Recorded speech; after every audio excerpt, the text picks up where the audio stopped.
Some scenes you'd never guess would be for visual effects is when the guys, when Forrest is now the older Forrest Gump, Tom Hanks, he's being chased by the guys in the truck and they're still throwing rocks at this poor guy. Well, you don't want to run over Tom, at least that early in the show, maybe later, but the guys are supposed to be right behind him.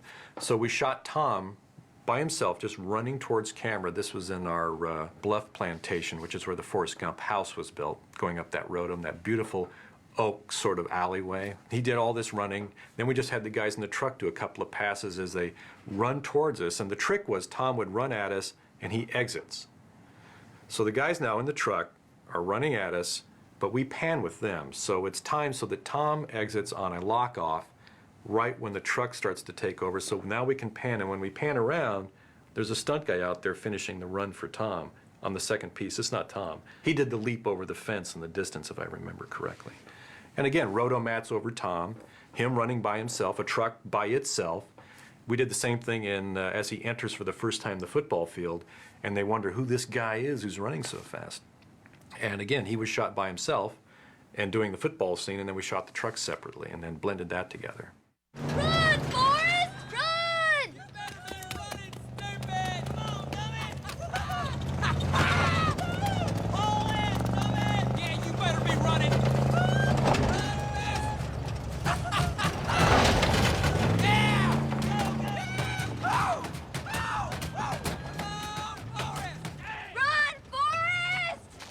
We're gonna get you, Forrest! Come on, Virgil!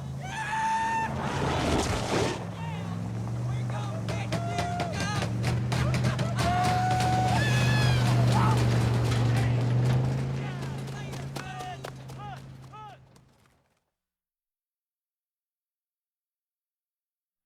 Forrest is filled with sequences that never made it into the movie.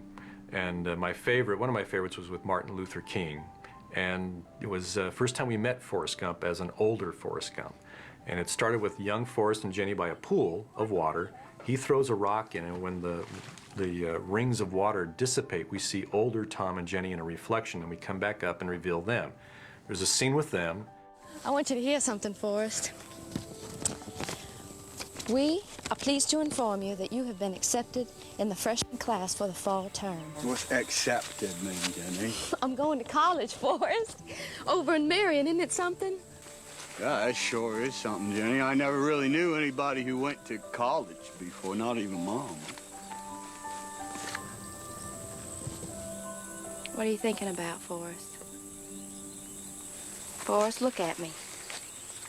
If you leave, who's gonna be my friend anymore? I'll always be your friend.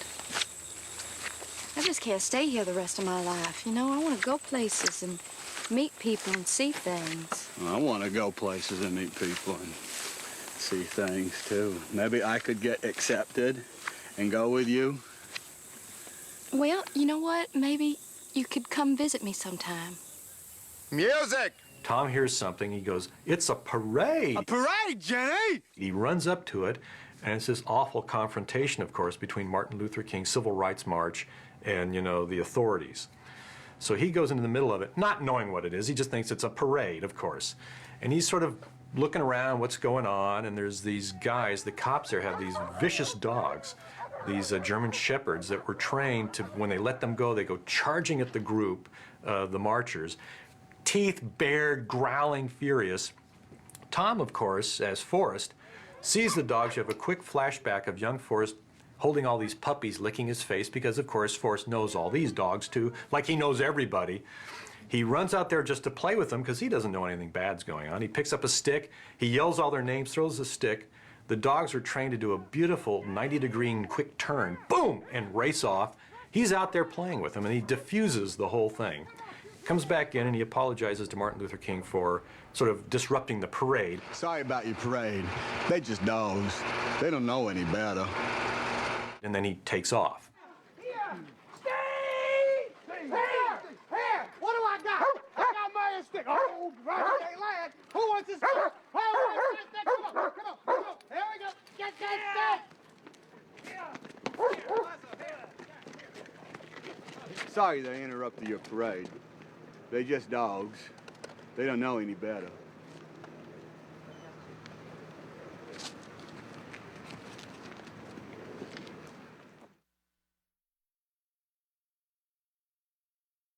The George Wallace sequence basically started with a couple of Bob's guys just culling through miles of archival footage, just like all of the sequences, and picking out scenes that came close to being able to be edited into some kind of a sequence to tell this story. So we shot a lot of live action footage, which was then basically made to look weathered and grainy to match the rest of the footage that we had. Then we saw the scene with George Wallace in it, and how do we marry that together? I'm gonna be behind this guy? No, you're going to be poking your head out right here. Right behind that guy. Yeah, right behind it. Yeah, I'll show you right. And then you're right here. Sure. Kind of just watching him and the crowd that's going on. Kind of like doing a lean in, like, you know, like people like you right. Looking out at the folks and stuff? Yeah. Funny little man was at the schoolhouse door saying segregation this and segregation that. Right. But what's funny is, in a weird way, is there's two people in there that are blue screen guys that we shot against a blue screen.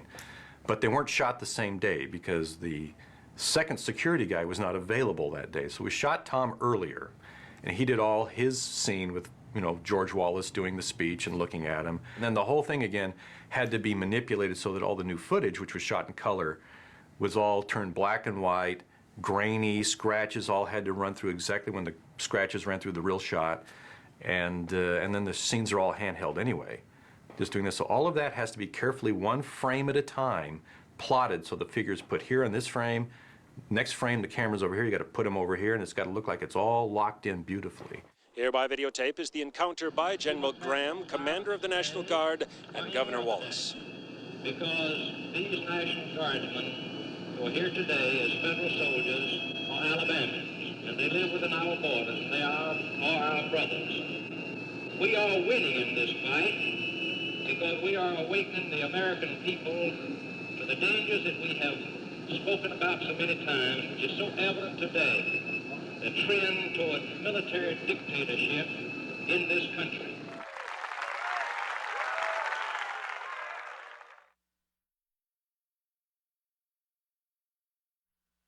Well, the Vietnam sequence has an awful lot of material going on in it. The opening scene to the Vietnam section, we basically, Tom lands with Bubba. They come off the helicopter, and we follow them up and around, and there's this whole, this is like the classic Bob scene, where you're fed a lot of information and get a real sense of where you're at quickly. And he gives you, what Bob's great about is, I don't know how he can do it, he choreographs a scene where he just feeds you these little pieces just right when he wants you to have them. And he's a master at that. Right. All right, so yeah, all right, you're showing him. Let's do that. Come on out here. Now bring this act out here. Right, and move this whole thing out here. And the rest of you guys are going to be sitting around motivating these guys. So we come around, and these helicopters go blasting in the background. So essentially, we had, I believe, 2 or 3, the most foreground helicopters came through on that to give our camera guy the move that he needed.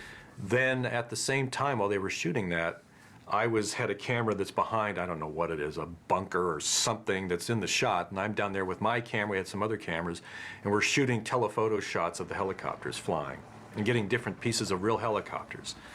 Then we took all of that stuff later and composited them into the shot and animated them flying through, but they're not 3D CG elements, they're real helicopters.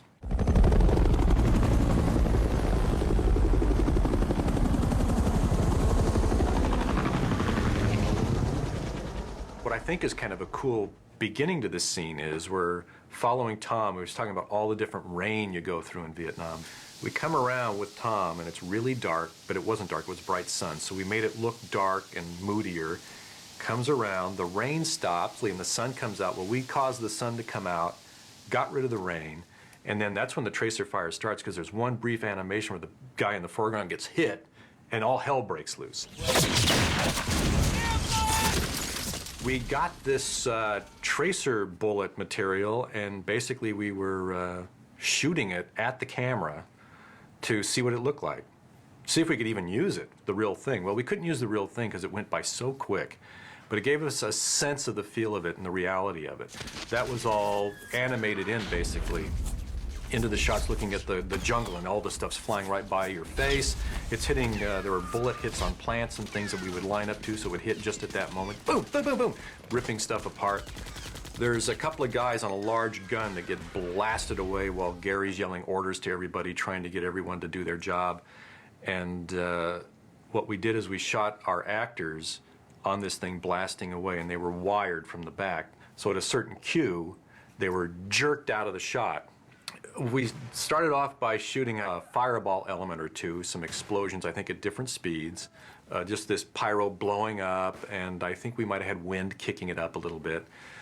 We shot, I mean, unfortunately, we didn't have quite the right materials, but we set in these pretty lame-looking dummies that we had, and also pulled them out with wires, and basically when we pulled them out, just pieces flew in the air. Then, using that, we started layering in what happens to these guys. And this is essentially what split screens have come now, which is a very complicated version of what split screens were 30 years ago, which is, as the guys are shooting and they start to get pulled away, well, we start to paint in using the Inferno, basically, a high-speed compositing system. And we started bringing in the fireball effect. Well, as that comes in, you start manipulating the guys as they fly back, how much of the flame is covering them up. So you start painting some of that flame in front of them. You start using some of the dummy material where they start to come apart. So it's just a subtle moment where things are starting to move in ways they shouldn't move on human bodies. And then the flame takes over the whole thing. And it's also the quality of the characters. Even though it's like that, it really has a resonance to the audience because they can feel that quick moment where you can see these screaming faces just getting covered in this flame. It's horrifying. And then you're into this insanity. Well, that builds to the thing where there's this whole scene where they're running away, they're blasting out of there, guys are getting hit everywhere. Tom realizes he's got to go back and get Bubba. Don't you stay here, goddammit! That's an order! I gotta find Bubba! So he runs back. They know that Dan's calling in this napalm hit, essentially. So that scene is Tom racing towards us, carrying Bubba. Essentially, we shot a stunt guy carrying another stunt guy as Bubba, running at us from the distance. Runs a little so far and hits like a dip in the road and kind of bobs down, gets back up. At that point, we do a morph to Tom lifting up Michael T., except he's on this huge wire rig on this crane, essentially, because he can't carry Michael T. So Tom's running at us, and we're painting out all the wires on that, and that's who Tom's carrying. Shoot that element. The effects guys go in, Alan Hall and his group, rig all these giant tubes of pyro material, basically in gasoline, running up towards us. And all the cameras are running, going like crazy. There it goes. We're shooting a bunch of different speeds. And here we go. Boom, boom, boom. It's coming at us. Wham, wham, wham. And the final hit, wham! It's huge. Big burning shot. It's great. So to set this shot up, we started with a rough composite. We just sort of block in the actors in front of the pyro footage just to work out the timing of the frames. We had the first section with the stuntman. The second half we dissolved to have Tom running. And just to figure out where the original framing was going to be and where our morph transition between the stuntman and Tom Hanks was going to happen. Then up to this point, we had just been working out the timing of all the starting point of the elements in the shot. So now we had to actually rotoscope out Tom and Bubba from the scene here, and that includes all these little bushes and leaves that overlap their legs.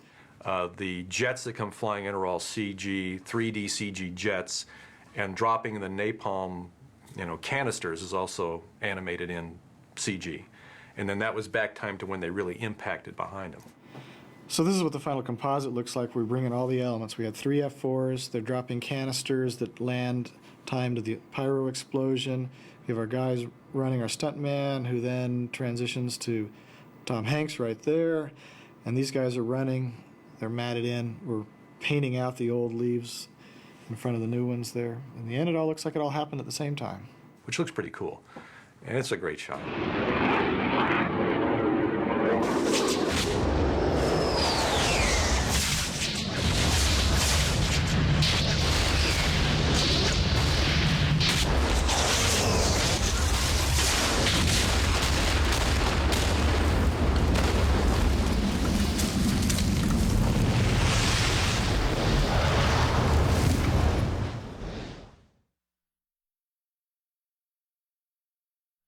Another scene that was lost is Forrest goes to China, because we have that one scene in there in China, and he's playing ping pong with elder George Bush, who then was the ambassador to China.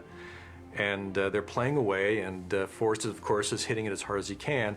And the last shot is Forrest hitting the ping pong ball so hard that it hits George Bush in the crotch, which is taken from some archival footage where it really happened. So it was too precious not to use in the movie. There were a lot of difficulties that we had to address when taking this player out. One was when we put Tom in, he obviously had to sync with the ping pong ball as they hit back and forth. So we began by standing Tom in front of a blue screen here, as you can see here, and we suspended these little target marks for Tom to sync the position at which he should hit the ball. So this is just a crude composite, how we've taken the blue screen away and we've positioned Tom behind the table in the original archival footage. Now that we've removed the original player, we took Tom off of the blue screen and we inserted him behind the table in the correct position. We got to about this point in the process of this shot before it was actually cut from the film. But you could see that it was definitely starting to come together and was going to potentially be a very humorous shot. The Johnson scene and the Nixon scene, and also in a different way, the Lennon scene is all the color footage. The problems were sort of similar in a way, except it was color. It just added one more layer of things we had to worry about to match to. So when we started working on the Lyndon Johnson footage, we had a whole different task because now we were working with old 16mm color footage, and there's a whole different look and feel to that. Some of the challenges were the same. We had old archival footage that we were going to position Tom into, and we're having to strip Tom in behind Lyndon's hands. And actually there was another military person in this position that we had to get rid of and then drop Tom in. In a shot like this wide view here, we decided to use a recreation where almost all of the set is actually a stage set that we shot. And then we're dropping in Johnson's head on top of a stand-in body look-alike. And what we did is we would start with the Johnson footage, look at the lighting and everything that we needed to match to, and make the rest of this scene come as close to that as possible so that our work was really just in isolating the head, dropping it on the neck, and tracking it in there.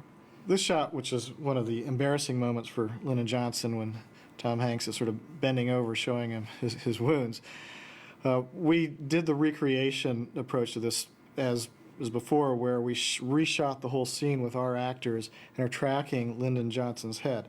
Now, one of the problems is you can see that he continues to walk out of the scene, and we had to find appropriate footage of Johnson that was moving in some way that we could track that, and then we actually stabilized Johnson's head so that it wasn't moving, and then matched it to the other footage. And essentially just give the whole sequence a continuity. It looked like we had pulled the whole documentary footage from someplace and you were just watching it for the first time. I understand you were wounded.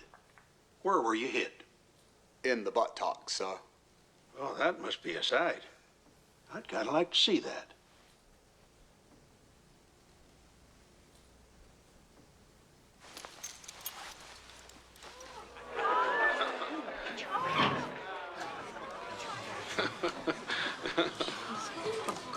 God damn, son.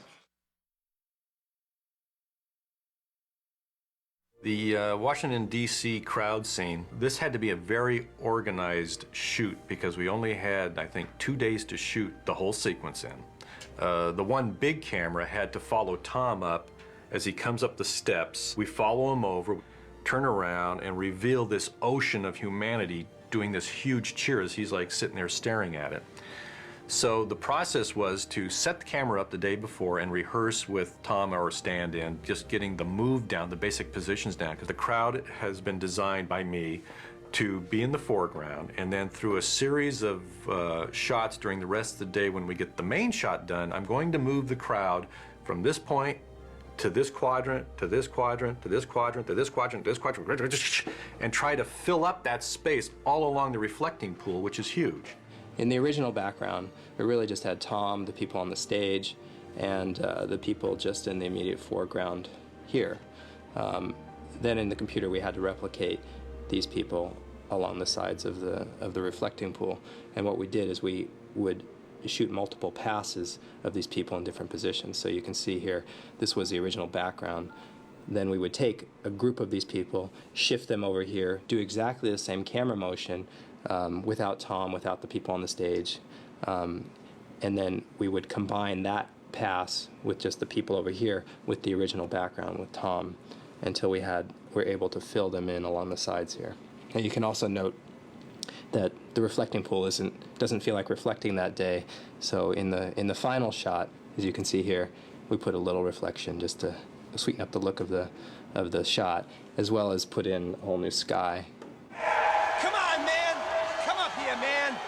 Come on, come on! Yeah, you! Come on, get up there! Come on, move, move, move! Let's go, let's go! Go! You can do it! Just get up there! Go on! That's it!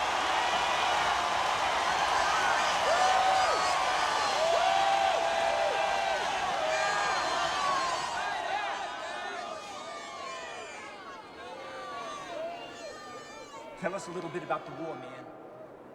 Born in Vietnam? War in Viet fucking Nam!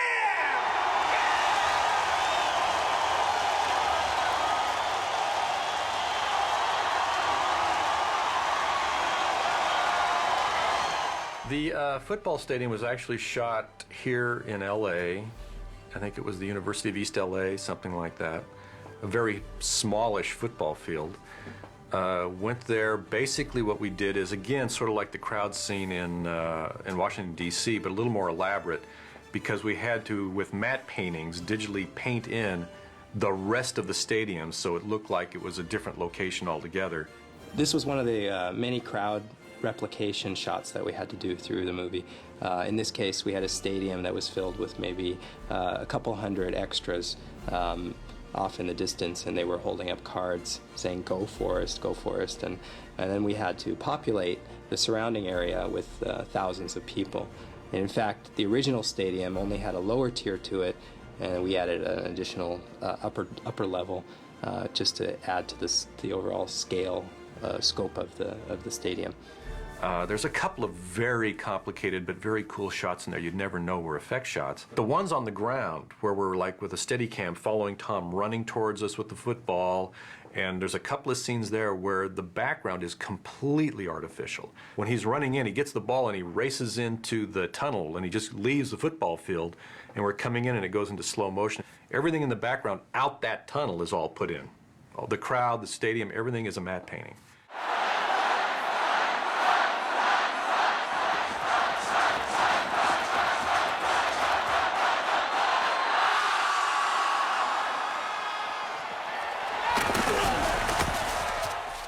The ping pong game was shot at Paramount Studios. There was only, I think, one tier of people put in, basically. Everything above that was all painted in and designed beautifully, so it looked like this thing went on forever. It's like, because we're in China, so it's supposed to be like these stadiums hold 100,000 people. So it just goes into the dark, basically. You just see waves of people going up. Those were all painted in for the most part. And then again, given a little bit of noise, essentially, to give it kind of a sense of movement in there. I was so good that some years later, the Army decided that I should be on the All-America ping pong team. We were the first Americans to visit the land of China in like a million years or something like that. Somebody said world peace was in our hands. But all I did was play ping pong. A very lyrical moment, which is very beautiful, is when Tom and Jenny and Little Forrest are walking towards the Bluff Plantation House, or the Gump House. And what we did is we shot the three of them as they walked away from cameras. So we came back weeks later in a place, because we had really marked the camera position and all the information quite thoroughly. We spent the day shooting this elaborate time-lapse shot where the shadows move across the real location. Then there's moments that aren't that complicated, basically looking into the lake as he's running by it. And it's a beautiful moment in the film. We essentially took the sky and just created a perfect reflection of the mountain and everything in this lake. Like that mountain lake, Jenny, it looked like there were two skies, one on top of the other. The cornfield shot where young Jenny and Forrest run out there getting away from I think the stepdad, where she says she wants to be a bird and fly far, far away. Well, we're on the two kids inside the cornfield, and when we come back up, we're revealing this whole cornfield and distant, you know, buildings and stuff, and these birds fly out and take off. Real sense of freedom to it, and all the birds are all computer graphic birds put in and all animated to look like they're flying out of the cornfield. They originally set this shot up with the children sitting in the cornfield, and they had this big camera move craning up. And they tried to release these doves off on cue. However, the doves kept flying off in the complete opposite direction or not flying off at all. For the sake of time, they asked us to create these computer-generated birds that would fly off at the perfect timing and in the perfect direction. And there's a whole sky put back, and there's a lot of sky replacement in this show to help create the kind of atmosphere Bob wanted at that moment. Dear God, make me a bird so I can fly far. Mama always said that God is mysterious. He didn't turn Jenny into a bird that day. Instead, he had the police say Jenny didn't have to stay in that house no more.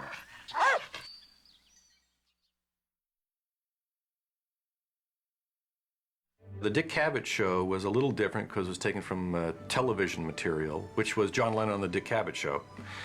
And so we basically got that footage, watched it. The set was duplicated to look just like the old Dick Cavett set. Each shot has a slightly different blend in it. Dick Cavett was really there, made up to look like a younger Dick Cavett as he did on that show, at that particular one with John Lennon. Now, in some cases, because the sets were so similar, we were able to use a part of the real set split in with a section of the set from the TV show, and that's how close we were able to, you know, line all those things up, so they weren't like rotoing John out of every single scene and then putting him into strictly just the live action plate in the background. And then again, his mouth was morphed. No religion too? Which was very difficult. John has a very unusual way of speaking, and his mouth shapes. It's very odd. When you start to scrutinize it, you realize there's some odd sort of things going on that are hard to duplicate, and it really makes a lot of difference in how his voice sounds if you don't get it right. Here he is, Forrest Gump, right here.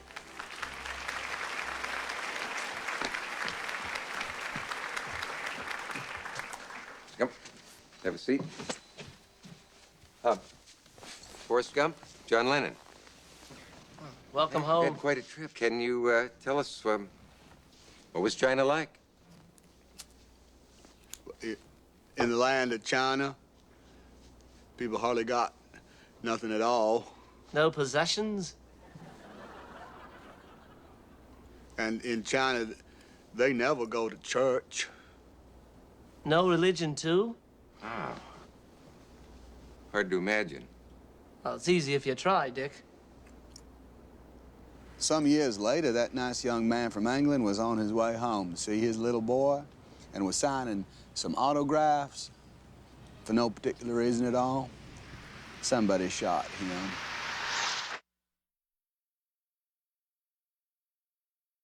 The Nixon sequence was as hard as any of the sequences, which was very hard. Taking him and mouth morphing him essentially to be able to say the line that referred to the Watergate Hotel and putting Tom up into the hotel, and his guys would take care of it. He's also holding a plaque that he's going to give Forrest, which has Forrest's name on it, and we had to put the plaque face onto the one that Nixon was holding, which doesn't seem like anything, but it was such a lot of subtle bobbing and weaving and perspective changes, it was really painful matching that in. And we start out on the shot by replacing what was on the original plaque, tracking that in, pulling all the way back out to reveal Tom, getting rid of the original guy who was standing there receiving this award, and replaced all the shelf work, added the extra little bit of camera shake. The continuing challenge in all this archival footage is it was never shot with the intention of being used for effects work. It's a camera sitting on somebody's shoulder, the guy zooming in and out, which they tended to do a lot in news situations. It's shaking all over the place. It's 16 millimeters, so there's all this grain and stuff. And trying to make that fit into our new elements was just an incredible feat of not so much pushing new technologies as really pushing the limits of doing some things we knew how to do and doing them very, very well. A few months later, they invited me and the ping pong team to visit the White House. So I went, again, and I met the President of the United States again. Only this time they didn't get us rooms in a real fancy hotel. So are you enjoying yourself in our nation's capital, young man? Yes, sir. Well, where are you staying? It's called the Hotel Ebbot. Oh, no. I know of a much nicer hotel. It's brand new, very modern. I'll have my people take care of it for you.